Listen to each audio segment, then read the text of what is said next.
महाराष्ट्रात एक असं रहस्यमय मंदिर आहे ज्या ठिकाणी प्रभू श्रीराम आणि सीतामाता तसेच छत्रपती शिवाजी महाराजांनी दर्शन केल्याचा उल्लेख पुराणांमध्ये आणि बकरींमध्ये आढळतो। तसेच जेव्हा इंद्रजिताच्या शस्त्रामुळे लक्ष्मण बेशुद्ध पडले त्यावेळी लक्ष्मणाला शुद्धीवर आणण्यासाठी मारुतीरायानं द्रोणागिरी पर्वत उचलून आणला। त्याचा काही भाग जमिनीवर पडला तो म्हणजे सप्तशृंगी। नाशिकवरून 60 किलोमीटर अंतरावर कळवण तालुक्यात नांदोरी गावाजवळ 3.5 शक्तिपीठांपैकी एक वणीच्या सप्तशृंगी देवीचं मंदिर आहे। सह्याद्रीच्या डोंगर माथ्यावर वसलेला हा देवीचा गड आहे।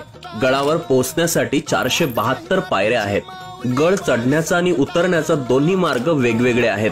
देवीचं 18 भुजा सप्तशृंग रूप येथे पाहावयास मिळतं। ही देवीची मूर्ती स्वयंभू आहे।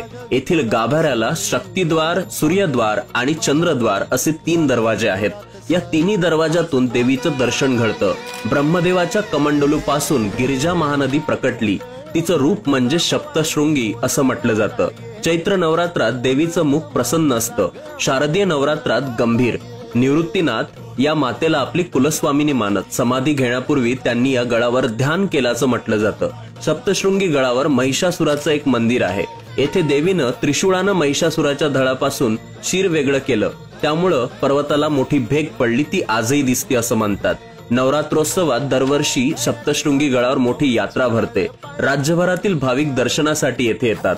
गड परिसरातील वातावरण निसर्गरम्य आहे, त्यामुळे कुणालाही इथल्या स्थळाची भुरळ पडते।